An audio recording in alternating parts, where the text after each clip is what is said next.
The dumbbell bench press is arguably the most effective choice for building your chest. That said, if you don't do it correctly, rather than working your chest, you'll end up working more of your other muscles like the front of your shoulders and your triceps. There's 5 mistakes that cause this to happen. They're easy to fix, but will make a massive difference in your chest growth. Let's start with mistake number 1. The first mistake has to do with your arm path. Typically, people use a very wide arm path and press the dumbbells straight up and down. This is so common because pressing with this form actually makes the movement feel easier and will enable you to use heavier weights. But not only has this form been shown to have a greater risk for shoulder injury, but it also just doesn't stimulate the chest very well. To maximize chest activation, you want your arm path to line up in the same direction that the chest fibers run. A wide arm path with the elbows flared out doesn't accomplish this very well, and instead lines up better with the front delts and a small muscle underneath the chest called the coracobrachialis.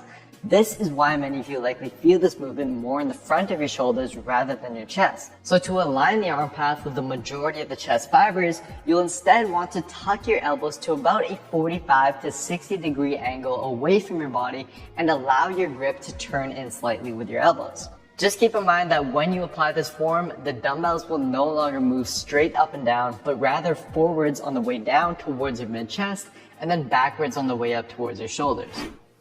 So once you fix your arm path, it's important that you don't then make the next mistake, which has to do with your forearms. I remember back in my first few years of lifting, I got very strong with this exercise very quickly. I'd take the 95-pound dumbbells and throw them around like they were nothing. Yeah, buddy! High five! But I noticed that although my arms definitely got bigger, my chest just never really grew. Eventually, I realized what I was doing wrong. As the weights would get heavier, I'd start bending my forearms inwards more and more without realizing it. This is a compensation that is very common, especially among those who struggle with their chest development. This is because by bending the forearms inwards, you're actually shortening the lever, which makes the movement easier by taking some of the load off the chest. It also gets the triceps more involved to take on some of the load as well. And even the most subtle of a bend can drastically decrease the load placed on the chest. In fact, if we apply very basic physics to get a rough estimate, if the forearms bend such that the weights end up halfway between your shoulder and elbow, you would end up reducing the load actually placed on the chest by about half.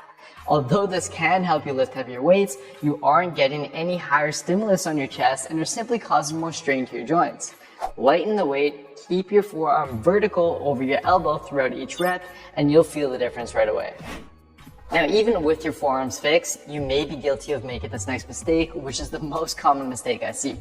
Given that many of us are already stuck in a hunched over posture, we have the tendency to round our shoulders forward whenever we press. This is especially true for those with lagging chest development because they'll often have stronger shoulders that will want to take over the movement. This can lead to the front of the shoulders experiencing most of the growth rather than the chest. To avoid this, I'd first suggest that you open up your chest before you even do the dumbbell press so that you're better able to activate it. You can do this by extending your back over a foam roller and then performing over and backs and band pull-aparts with a band. And I'll leave a link down below in the description box to the one I'm using here. Then, when you actually go into the movement, on the way down, I want you to think about it as if you were using your back muscles to pull the weight down towards your chest by pinching your shoulder blades together. And then on the way up, just avoid letting your shoulders round forward and take over the movement, and instead keep your chest up and think about squeezing your biceps into the sides of your chest. Focus on this every single rep and you'll immediately notice your chest rather than your shoulders now doing most of the work. Alright, so we fixed the shoulders rounded forward at the top, but it's important to avoid this next mistake at the top position as well. The main function of the chest is horizontal adduction, which is simply the act of bringing the arms together. This is what makes the dumbbell press such an effective chest builder, since the arms are pulled together under load. Knowing this, you might think that bringing your arms in as close as possible at the top would better engage the chest. In fact, some people even touch the dumbbells together at the top. However, since we're using dumbbells, the line of force is straight down because of gravity. This means that once your arms are straight over your shoulders, there's actually no more tension placed on the chest because there's no longer any force pulling your arms apart. Going further than this doesn't stimulate the chest any further and is wasting energy that could otherwise be used towards your next reps. So instead, to keep constant tension on the chest, stop each rep once your arms end up straight over your shoulders. So the last mistake doesn't actually relate to form, and instead has to do with the angle of the bench. The flat dumbbell press is great, but most of the growth you get from this exercise will be in the middle portion of your chest, which can lead to the upper and lower portions of the chest becoming underdeveloped. In fact, in a recent 2020 paper, subjects that performed the incline bench press experienced over double the growth in the upper portion of the chest when compared to subjects that only performed the flat bench press. So in addition to doing just the flat dumbbell bench press, I'd also recommend doing an incline dumbbell press once a week as well. However, when you do this exercise, research has shown that just a very slight incline of about 15 to 30 degrees is optimal to target the upper chest. This is usually just 1 to 2 notches up from the bottom position of a bench. For most individuals, anything higher than that often causes the front delts to take over instead. In fact, for some of you, even just a slight elevation by placing a weight plate under the end of a bench may be all you need to really target the upper chest. Now, as for the lower portion of your chest, for most people, the flat dumbbell press will already hit this region quite well. Some studies, however, suggest that a slight decline can actually help activate this region even more effectively.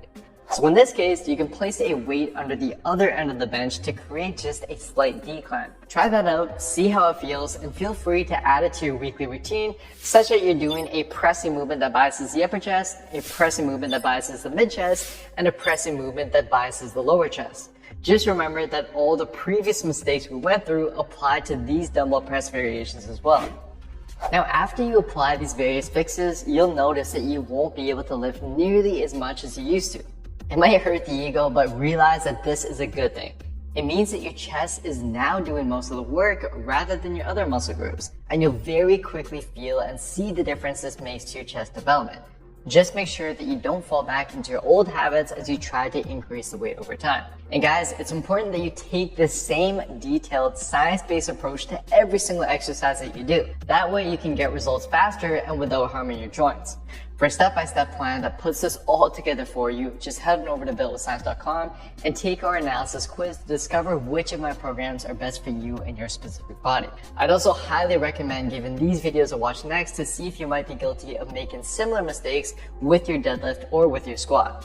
Thank you so much for watching, and I'll see you next time.